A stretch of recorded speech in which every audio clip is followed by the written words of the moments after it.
Mga OFW, handa na ba tayo sa AI technology? Yes, I'm sure narinig na ng karamihan ito and malamang marami na rin ang gumagamit. So, ang tanong is, handa na ba tayo para sa darating na bagong yugto ng buhay?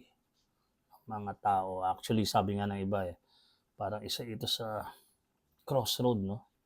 One of the greatest inventions ever. Parang pagka-discovery ng tao ng apoy. Ganun kalupit ang AI technology.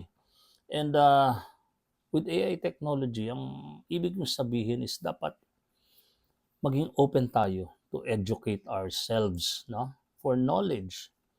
And pag sinabi mong educate, it doesn't mean na paaralan, kolehiyo, eskwelahan. Iba na yan. Iba na yung panahon ngayon.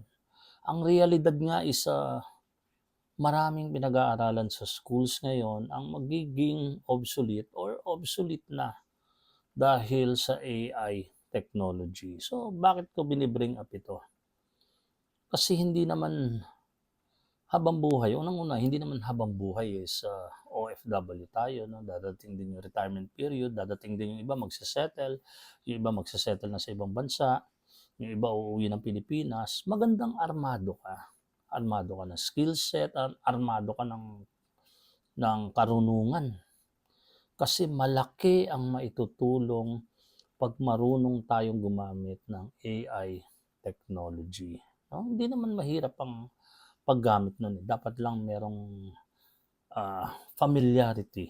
Doon magsisimula yan eh.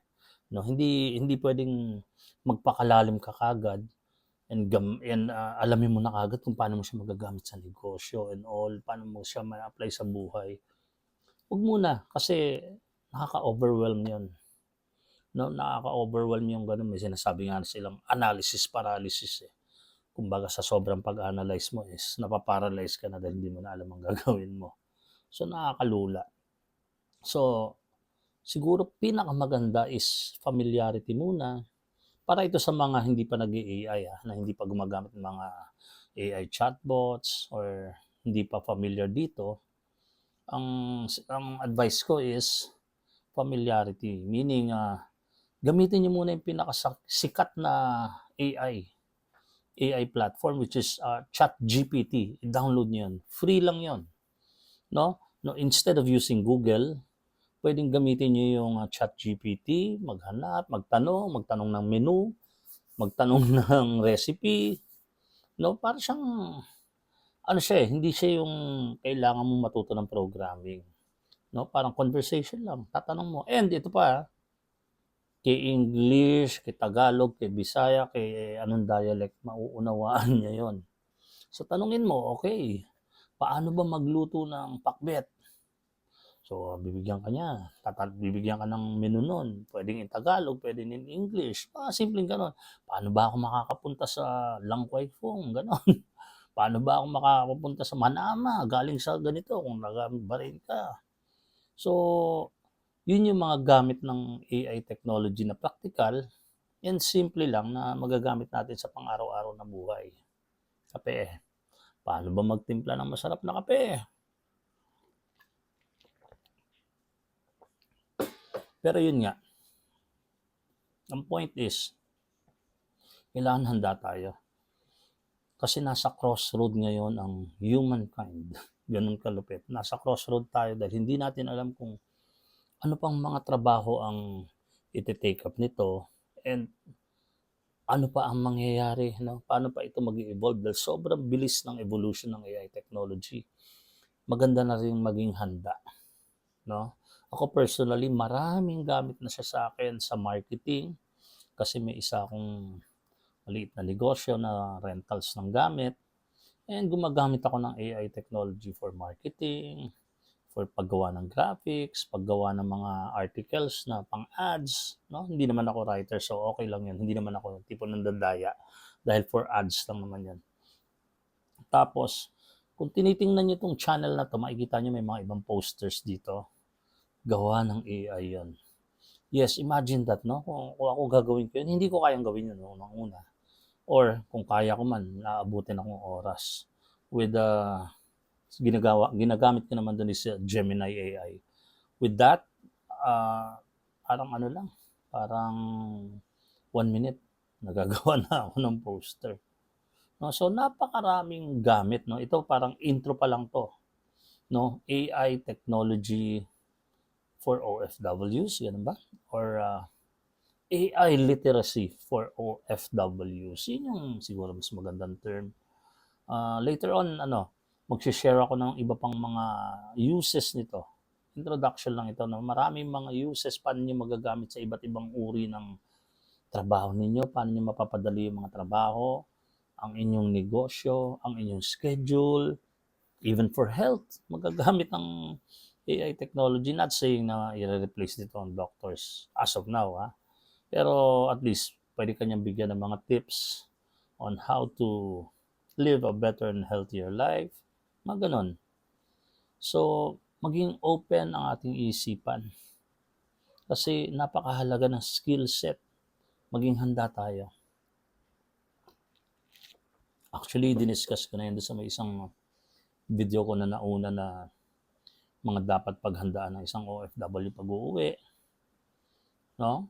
So, ito, hindi ko to nabanggit doon, pero kasi ito is a tool. Doon binanggit ko na dapat maghanda, dapat prepared tayo, kung may negosyo tayo, pinag-aralan. Look at that, no? Halimbawa, OFW ka, 2 years, 5 years ka sa biyahe.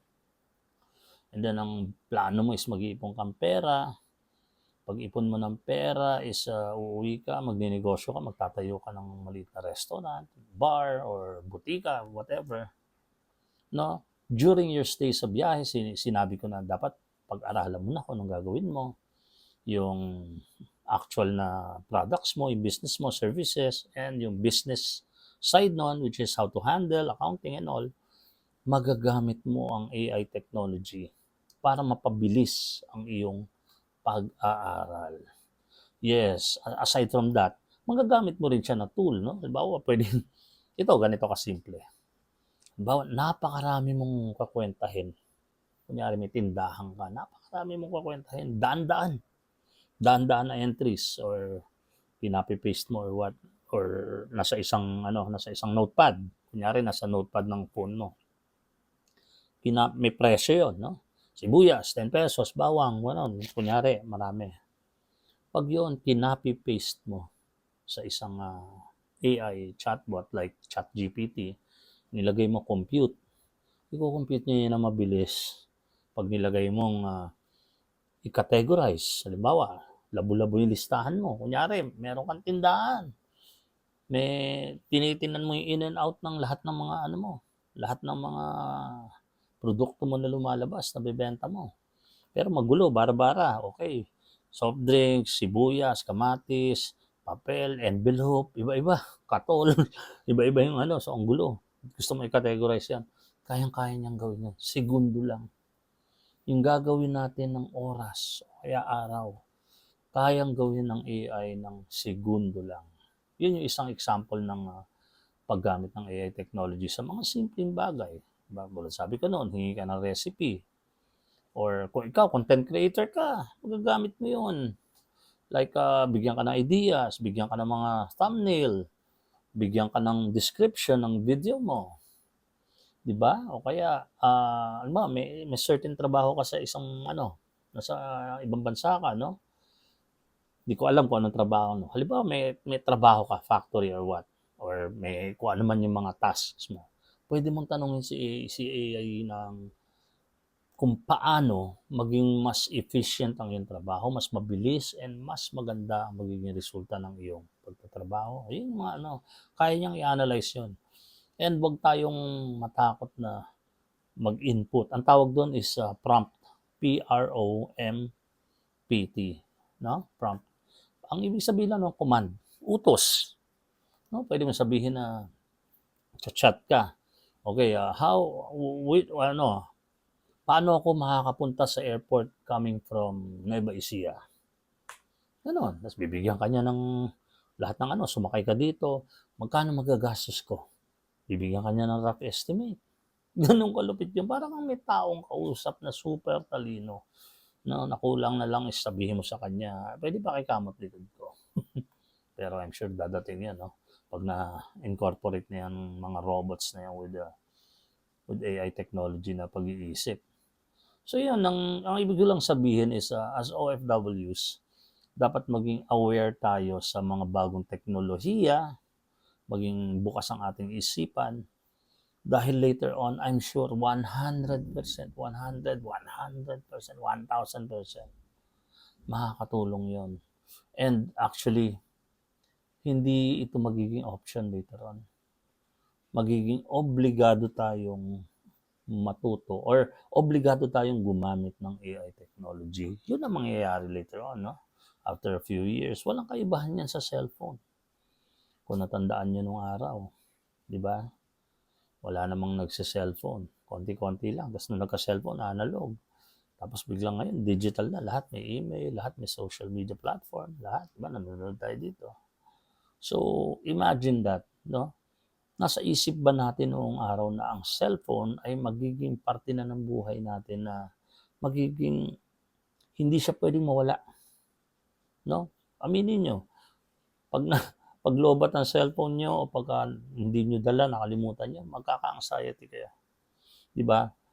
So, dati, noong araw, hindi yan parte ng buhay natin. Ang dala lang natin, wallet, konting kung ano man, susi ng bahay, di ba? Suklay, pagka naglalaki ka na hairbrush pag babae, kung napakakunti ng dala natin. Ngayon, hindi ka na aalis ng bahay nang wala kang cellphone.